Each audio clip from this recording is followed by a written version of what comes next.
Buenos días con todos, mi nombre es Jessica y en esta ocasión les voy a compartir un poquito sobre la física. Yo, soy física y el tema que he venido a compartirles es sobre la conexión que existe entre la física y la astronomía, ¿ok? Pero bien, ¿quién soy yo y por qué estoy aquí compartiendo con ustedes? Como ya lo mencioné, soy física y para mi tesis, para obtener mi título de física, yo estudié 3 galaxias con el Gran Telescopio Milimétrico Alfonso Serrano, que se encuentra localizado en México. Pero antes de contarles un poquito más de esto, les quiero hacer una pregunta. ¿Qué pasa por sus mentes cuando yo les digo la palabra telescopio? ¿Quién quiere decir qué pasa por su cabecita? Bueno, cuando les digo la palabra telescopio, lo más probable es que ustedes imaginen este aparatito que nos ayuda a observar a las estrellas, a los astros en las noches, porque están muy lejos, ¿verdad? Pero ¿y si les digo que existen otros tipos de telescopios? No los típicos que nos imaginamos, sino otros inclusive muchísimo más grandes y otros que tienen una figura totalmente diferente. No sé si ustedes recuerdan que hace algún tiempo, inclusive ahorita en la actualidad todavía pasa eso, que para nosotros captar la señal de una televisión tenemos estas antenas, ¿verdad? Estas antenas que ayudan a captar la señal. En astronomía utilizamos un objeto muy similar a este para observar cosas que con nuestros ojitos no podemos observar. ¿Sabían ustedes que hay cosas que con nuestros ojos no podemos observar? Por ejemplo, el aire, el que ahorita estamos respirando. Nosotros no lo vemos, ¿verdad? Pero sabemos que está ahí, porque sin él no podríamos vivir. Entonces hay un montón de cosas que con nuestros ojitos no podemos observar. Y estos instrumentos que les estoy mencionando nos ayudan a observar estas cositas. Ahora volviendo a la idea de esta antena que les mencioné antes, hay un tipo de telescopio que se lo conoce como radiotelescopio, que es exactamente igual a estas antenas, solo que la diferencia es su tamaño. La antena que nosotros tenemos en nuestra casita, ¿qué será? De este porte tal vez, ¿verdad? Un platillo de este porte. Ahora, pero los telescopios que les estoy hablando son muchísimos más grandes. Imagínense del tamaño de la habitación en la que nosotros estamos. Es así de grande este radiotelescopio, ¿ok? Ahora también hay otros tipos de telescopios u otros tipos de instrumentos que nos ayudan igual a observar cosas que con nuestros ojitos no vemos. Otro de estos tipos se los conoce como... son unos tanques enormes y adentro tienen agua purificada. Y en las paredes de todos estos tanques se los colocan unos aparatitos, unos receptores de señal de cosas que nosotros no vemos, pero estos aparatitos captan esta señal de estos objetos que no vemos. Estos aparatitos se los conoce como fotomultiplicadores. Yo sé que son palabras un poco técnicas, pero no se preocupen por eso. Lo que quiero es compartirles la idea, ¿ok? Entonces estos aparatitos también nos ayudan a captar cositas que con nuestros ojos no podemos observar. Entonces ahora sí, una vez que ya tenemos como idea de qué tipos de telescopios podemos encontrar, además del típico para observar las estrellas, les voy a contar un poquito más de lo que yo hice en mi investigación. En mi investigación, como les comenté antes, estudié 3 galaxias, ¿ok? Pero ¿qué específicamente de estas galaxias? Estudié sus moléculas. ¿Quién me dice qué es una molécula? ¿Quién sabe qué es una molécula? A ver, tú, ¿qué es una molécula? Una molécula es una composición de elementos. Sí, está muy bien, perfecto, exacto. Una molécula es una composición de átomos. ¿Qué son los átomos? Es la parte más chiquitita de la materia que nosotros podemos encontrar, ¿ok? Pero estos átomos nosotros, como igual que el aire, no los podemos ver. Necesitamos instrumentos especiales para verlos. Pero bueno, juntamos átomos y nos salen las moléculas. Y yo estudié estas moléculas que existen en estas diferentes galaxias, ¿ok? Yo utilicé para estudiar estas galaxias el radiotelescopio, esta antenota grandotototota que les mencioné antes, ¿ok? Y como esta antena capta cosas que nosotros no podemos ver, lo que nos da como información esta antena se lo conoce como un espectro. ¿ok? No sé si han visto que en las películas o en una novela el médico, cuando alguien está en el hospital, al lado hay un aparatito que está sonando así, ching, y se les ven unos piquitos, ya. Un espectro es algo similar a eso. Nosotros tenemos una imagen con muchos piquitos, ¿ok? Pero en mi investigación, cada uno de estos piquitos era lo que a mí me interesaba estudiar. ¿Por qué? Porque cada uno de estos piquitos demostraba que existía una molécula, ¿ok? Si yo veía un piquito en tal posición, significaba que tenía tal molécula. Si tenía otro piquito en esta otra posición, significaba que tenía otra molécula, ¿ok? Entonces esa fue la información que yo procesé, que yo estudié en estas tres galaxias. Es decir, yo tenía 3 diferentes de estos plots, de estos gráficos con estos piquitos que les menciono, ¿ok? Pero ahora, si se preguntan, bueno, yo les pregunto a ustedes, ¿por qué creen que es importante estudiar las moléculas de una galaxia? ¿A alguien se le viene algo a la mente? ¿Por qué creen que es importante estudiar? ¿No?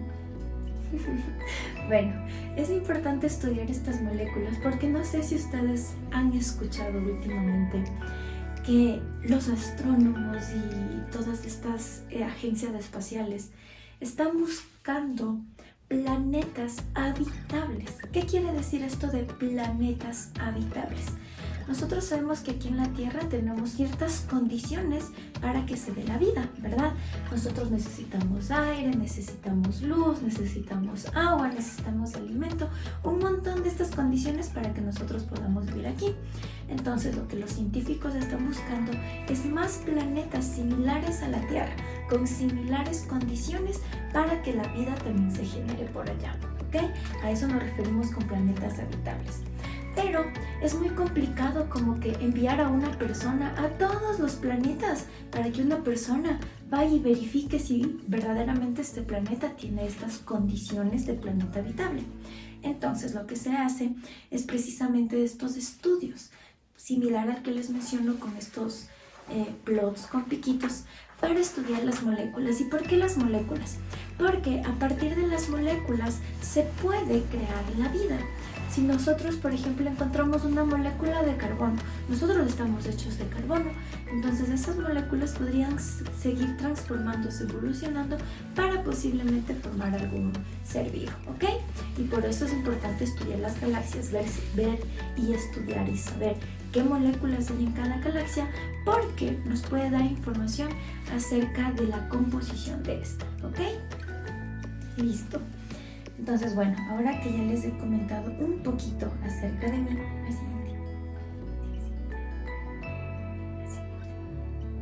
listo, ahora sí, que ya les he contado un poquito acerca de mí, les voy a hablar acerca de esta conexión que existe entre la astronomía y la agricultura. Nos parece algo, 2 palabras completamente diferentes, ¿verdad? Astronomía y agricultura, pareciera que no tienen conexión, pero les voy a demostrar que sí. Entonces, para comenzar me gustaría iniciar con una pregunta para ustedes. ¿Qué creen que ustedes es el día y la noche? ¿Qué es el día y qué es la noche? Cuando hay luz y cuando no hay. Muy bien, sí, exacto. El día es, la característica es que nosotros vemos el sol, ¿verdad? Y en la noche la característica es que nosotros vemos la luna, ¿ok?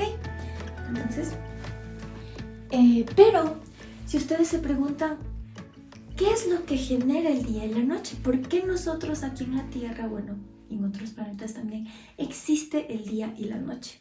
Para responder esa pregunta necesitamos estudiar nuestro sistema solar, ¿ok? Entonces, antes de iniciar, antes de responderles la preguntita, les voy a enseñar la siguiente imagen. En esta imagen, ¿qué estamos viendo ahí? Sin caerse. En esta imagen que estamos viendo aquí, estamos viendo una fotografía de una galaxia, ¿verdad? Es una de las galaxias que yo estudié, como ya les mencioné antes. Y tenemos ahí una flechita señalándonos que nos dice, usted está aquí, ¿ok? ¿Ustedes me creen si yo les digo que nosotros nos encontramos ahí? ¿Me creen? ¿No me creen? Sí me creen. ¿Por qué me creen? ¿Por qué creen que sí es cierto?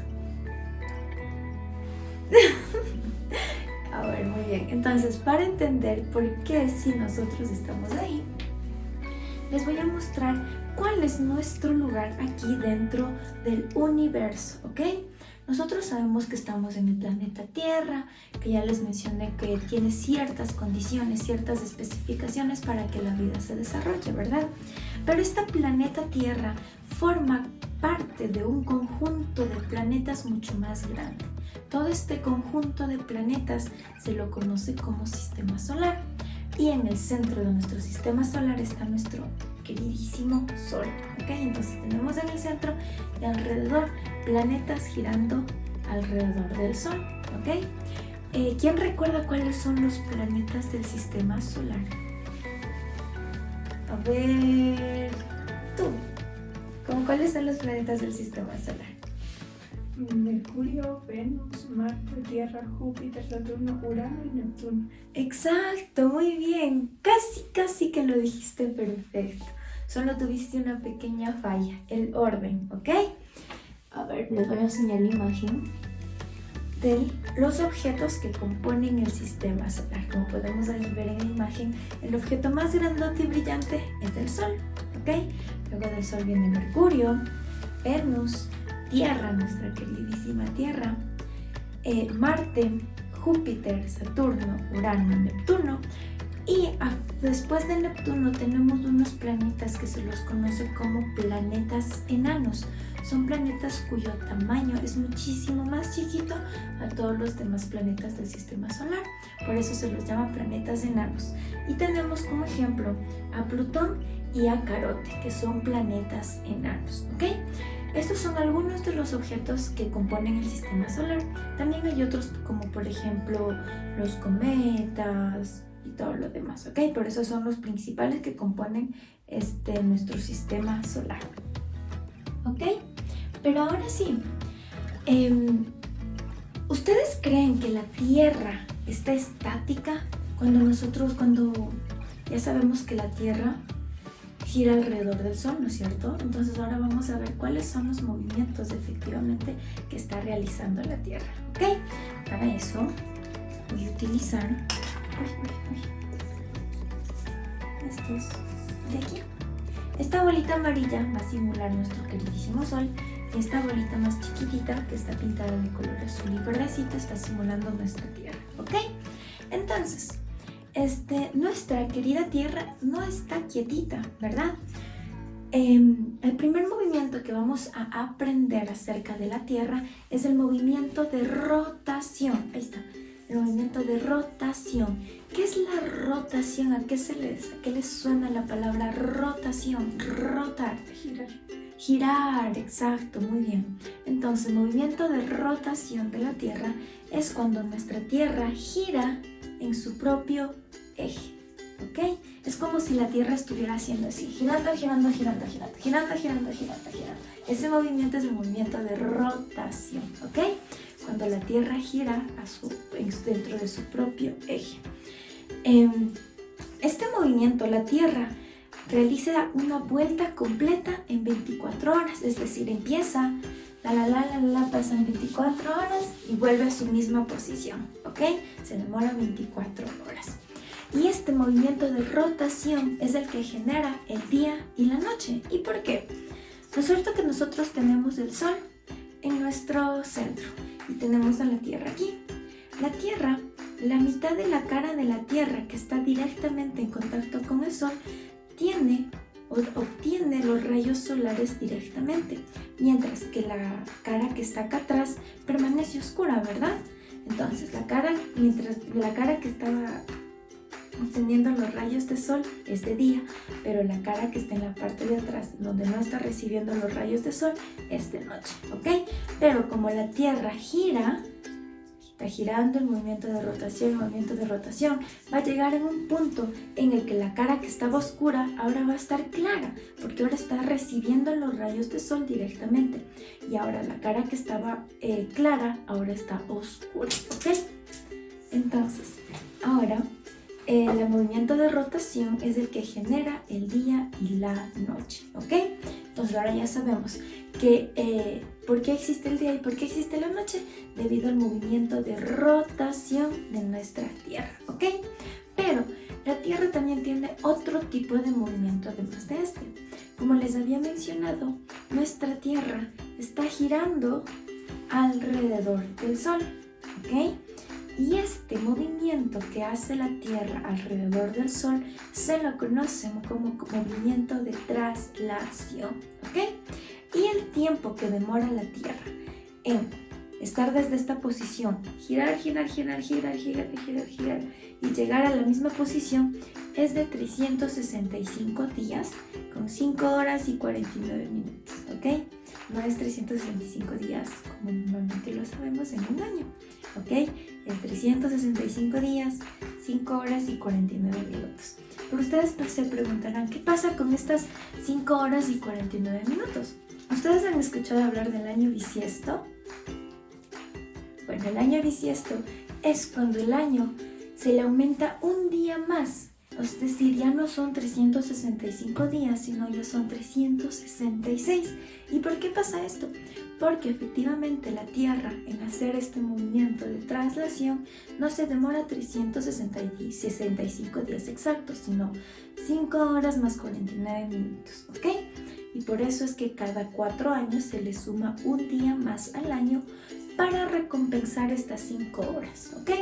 Muy bien, entonces ahora sabemos que la Tierra gira dentro de su propio eje, es el movimiento de rotación, y además tiene un movimiento de traslación. Pero el movimiento de rotación generaba el día y la noche, y efectivamente el movimiento de traslación también genera otros efectos que nosotros evidenciamos aquí en la Tierra. Y los efectos que aquí evidenciamos es que el movimiento de traslación origina las estaciones del año, ¿ok? Las estaciones del año. ¿Y cómo pasa esto? Este movimiento que hace la Tierra alrededor del Sol no es circular, es un perfecto círculo, sino más bien tiene una forma ovalada. ¿Qué es un óvalo? Es así, ¿no es cierto? Es más achatadito, de un círculo es más achatadito, ¿verdad? Así.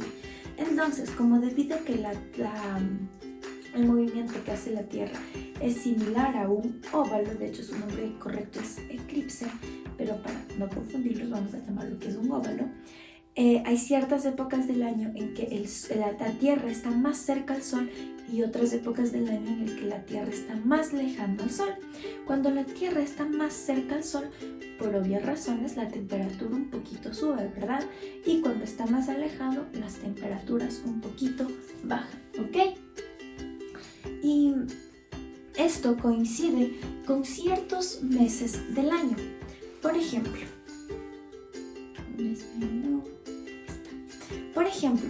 nosotros sabemos que siempre en mediados puede ser como que de marzo, ni sé qué, empieza la primavera, ¿verdad?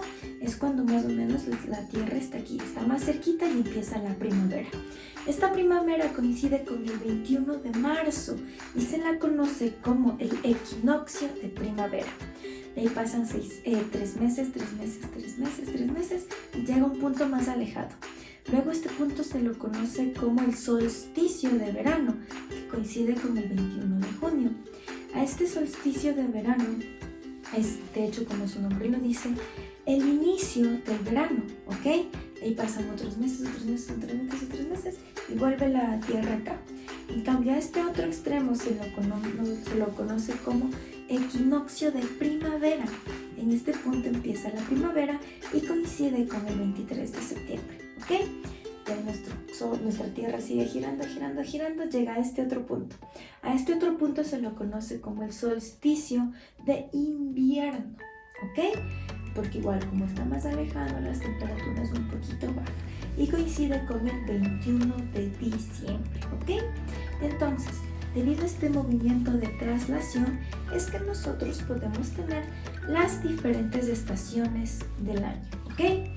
Y ahora, nuestra querida Isa nos va a explicar cuál es la conexión que existe entre estos movimientos, específicamente el movimiento de traslación, con la gastronomía, con la agricultura y con todos los saberes que antes conocían nuestros ancestros, ¿ok?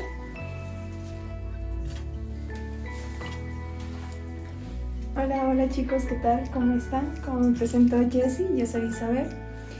Bueno, nosotros, como nos explicó Jessie, en la actualidad para observar el espacio, lo que hay en el cosmos, en el universo, utilizamos grandes telescopios. Entonces, vamos a hacer un recorrido en la historia y vamos a pensar cómo observaban el cosmos nuestros antepasados. ¿Creen que nuestros antepasados hacían astronomía como lo hacen en la actualidad? A ver, ¿quién se anima a responder? ¿Sí, tú? Ya. Bueno, nuestros antepasados, de hecho, la religión y la astronomía han ido de la mano. O sea, son dos cosas que nuestros antepasados llevaban para el progreso de su nación. Por ejemplo, muestra de eso tenemos las construcciones, por ejemplo, del Inga Pirca aquí en Ecuador, que es un templo encaminado para festejar al dios Sol. Entonces, eso nos demuestra que nuestros antepasados realmente estaban muy interesados en el estudio del cosmos, ¿ya? Por ejemplo, en Perú también se tienen otros templos enfocados al Sol y a la Luna. Ya. Entonces, como lo mencioné antes, esto nos lleva a decir que nuestros pueblos antiguos estaban enfocados también a la astronomía. ¿Por qué? Porque de esto dependía su supervivencia y el desarrollo de la nación. Ya, entonces, nosotros, cuando Jessie nos explicaba el movimiento translacional del planeta Tierra, decían que nosotros definimos las estaciones del año, es decir, verano, invierno, otoño, primavera. El conocer esto a nuestros pueblos antiguos les permitía sembrar en la época correcta. Sembrar, cosechar, y esta era una ventaja. Por lo tanto, nuestros pueblos fueron creciendo, desarrollándose y aumentando este conocimiento en la astronomía.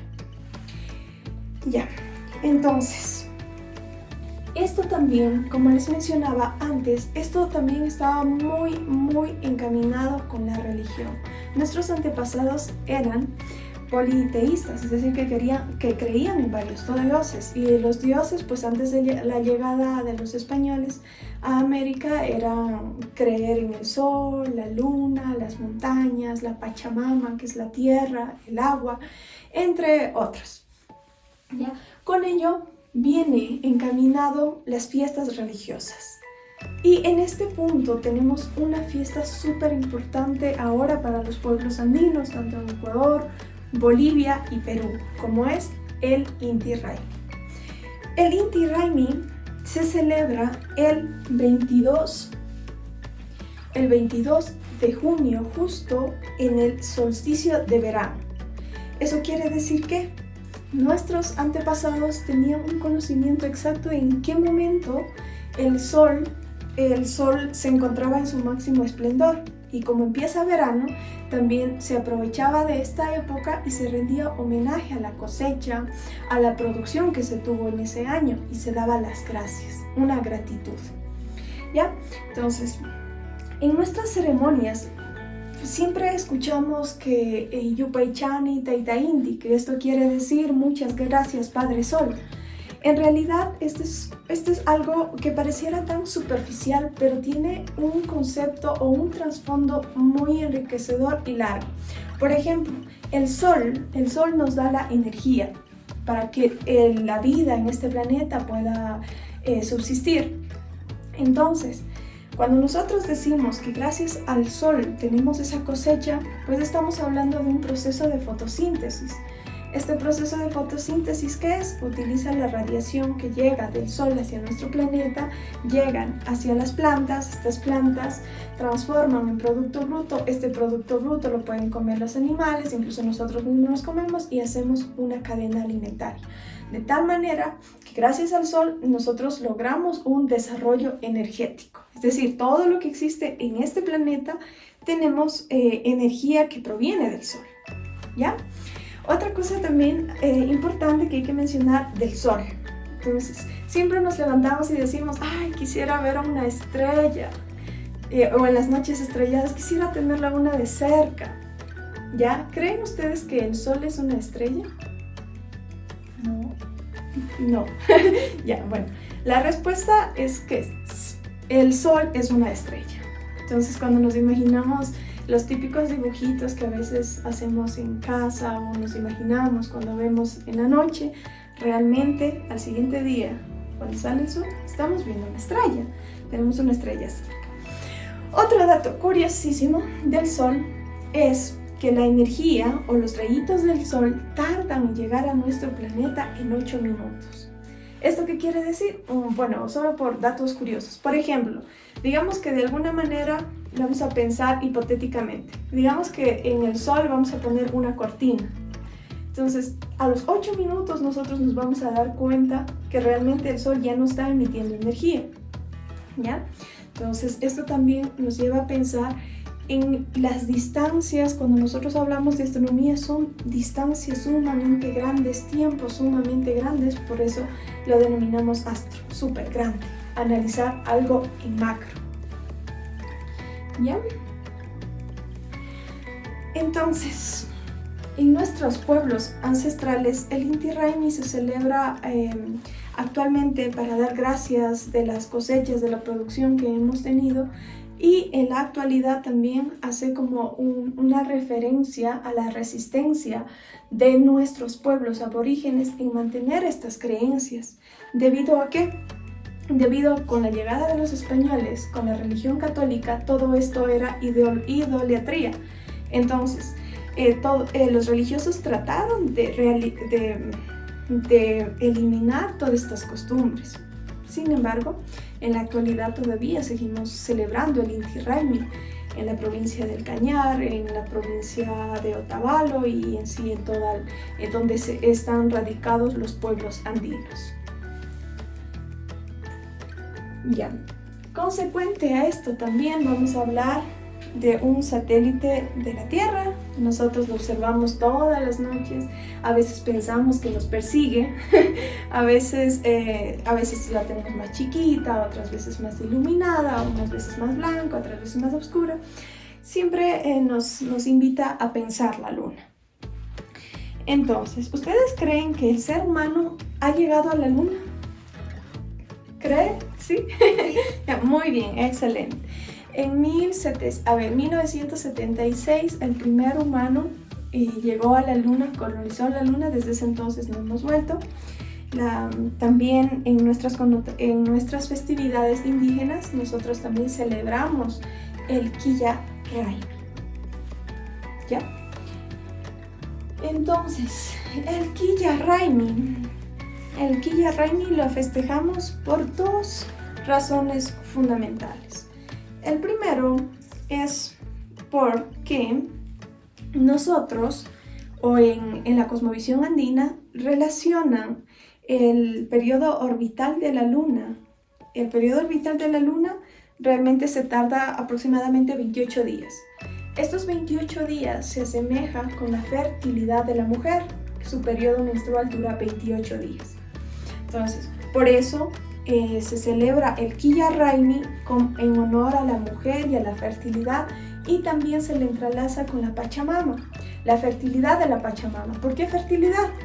Porque en la Pachamama, en la tierra, nosotros sembramos todos nuestros productos, las habas, las papas, los mellocos, etc. ¿Ya? Entonces, otra cosa que debemos tener en cuenta es que la influencia de la luna en el planeta Tierra, aquí nosotros hay una interacción entre dos cuerpos, y esto se resume en una interacción gravitatoria. Es decir, que como la luna, como nos explicaba Jessie, como nos explicó Jessie, la Tierra también gira, ¿verdad?, en su propio eje. Del mismo modo, nuestra luna va a estar girando, ¿ya? Pero vamos a estar viendo la cara, porque decíamos que el periodo que tarda es 28 días, es decir, que siempre vamos a estar viendo la misma cara de la luna. Sin embargo, esta interacción de la luna y la Tierra hace que exista una interacción en los fluidos, y por lo tanto decimos que afectan a las mareas. del mismo modo afectan a los fluidos humanos, es decir, a nuestra sangre que recorre por todo nuestro cuerpo, y esta va de la mano, como lo mencioné antes, con la etapa fértil de una mujer. Ya, entonces, aquí en el Quilla Raimi se agradece a la luna, se agradece a la tierra por su fertilidad y, digamos, se empieza una etapa de sembrío, una etapa buena para sembrar nuestros alimentos. Y este coincide en el equinoccio de otoño, que es el 22 de septiembre. Es decir, que estamos muy próximos a celebrar el Inti Raymi. Entonces, de esta manera, nosotros venimos concluyendo que el conocimiento de los movimientos del planeta Tierra, la Luna y el Sol, descubrir las estaciones y cómo se comporta esto ha sido fundamental para nuestros pueblos andinos. ¿Por qué? Porque les permitió sembrar, más que todo sembrar y predecir las estaciones del año. Es decir, en qué etapa es propicio para sembrar el maíz, en qué etapa puedo sembrar el trigo, la quinoa, el amaranto, el cilantro, etc. Entonces, de esta manera también se ha logrado una supervivencia y desarrollo gracias a un conocimiento astronómico. ¿Sí?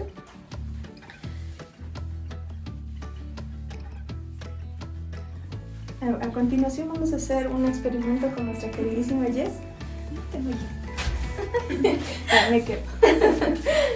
Bueno, una vez que ya hemos comprendido la conexión que existe entre la astronomía y la agricultura y que todos nuestros antepasados, de hecho, ya tenían todos estos conocimientos y sin la necesidad de todos los instrumentos que en la actualidad nosotros tenemos, vamos a hacer una parte más interactiva en donde ustedes también van a participar, ¿ok? Les voy a primero a decir qué es lo que vamos a hacer. Nosotros vamos a hacer un simulador de eclipses. ¿Alguien alguna vez ha escuchado la palabra eclipse? ¿Qué es un eclipse? ¿No? ¿No? Creo que están tímidos hoy día. Están tímidos. Bueno, nosotros, como yo les estaba explicando, ¿verdad? La Tierra gira alrededor del Sol, pero al mismo tiempo, ¿qué es la luna? Sí. Que la Tierra está girando alrededor del Sol, la Luna también está girando alrededor de la Tierra, ¿ok? Entonces existe una interacción entre estos tres cuerpos, ¿ok? Va a haber una época del año o un momento del año en que estos tres cuerpos van a estar alineados, ¿ok? Es decir, van a estar en esta posición. Pero en otra época del año, ¿qué pasa? Como la luna está girando alrededor de la Tierra, va a haber otra época del año en que se van a alinear, pero va a cambiar la posición de la luna y la Tierra, ¿ok? Y cuando estos tres objetos se alinean, se los conoce como eclipses, ¿ok? Y tenemos dos tipos de eclipses, los eclipses de sol o los eclipses de luna. De hecho, el que ahorita estamos observando es un eclipse de sol. Tenemos al sol, a la luna en medio y a un extremo la Tierra. Esto es un eclipse de sol. Ahora, cuando pasa esto, cuando la Tierra y la luna cambian de posición, a esto se lo conoce como eclipse de luna o eclipse lunar, ¿ok? En el eclipse lunar tenemos el sol, la Tierra y la luna, ¿ok? Entonces vamos a hacer un experimento. Vamos a crear nuestro propio simulador de eclipses, ¿ok? Les voy a mostrar cómo funciona y después les voy a explicar cómo lo vamos a hacer, ¿ok? Entonces vamos a colocar nuestro sol, nuestra luna. ¿Qué vamos a hacer? ¿Un eclipse solar o lunar? ¿Cómo se llama? Cuando teníamos el sol, la luna y la tierra, ¿cómo se llamaba? Es un eclipse solar, ¿ok? Vamos a tratar de que se haga un eclipse. ¿Qué pasaba? ¿Qué necesitamos para que sea un eclipse? Que los tres estén alineados. Ahorita los tres no están alineados, ¿verdad? Nuestra luna está abajo. Vamos a tratar de hacer un eclipse. ¿Y cómo? Vamos a soplar por nuestro sorbete. A ver si me sale.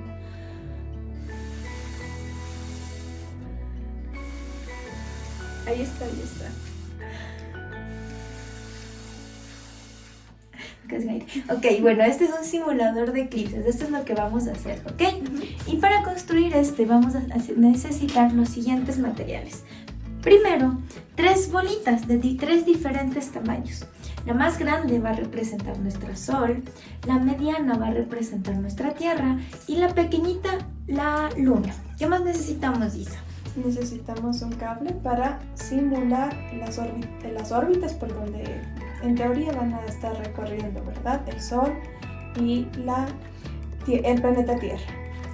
Y además, luego también vamos a necesitar el sorbete. El sorbete tiene que ser estos que tienen la cabecita que se curva para nosotros poder soplar y poder elevar nuestra luna, ¿ok? Y finalmente necesitamos obviamente marcadores para nosotros poder colorear. Y también, aunque no lo tenemos ahorita por suelto, pero también necesitamos de este limpia pipas, ¿ok? Que es la naranjita que les estoy señalando ahorita. Entonces, ustedes van a recibir todos estos materiales y nuestros amigos voluntarios les va a ayudar a construir cada uno de sus simuladores de eclipses, ¿ok? A ver, entonces vamos a dar unos minutitos para que vayan creando su simulador, ¿ok? Sí, ya con la simulación, pues nosotros estaremos abiertas a cualquier tipo de preguntas que se nos pueda hacer, Jessie. Listo, entonces... ahorita nosotras también vamos a bajar con ustedes para igual ayudarles, pero esa es la idea, ¿ok? Ahorita estamos haciendo un simulador de eclipses. Y eso, muchas gracias. Muchas gracias.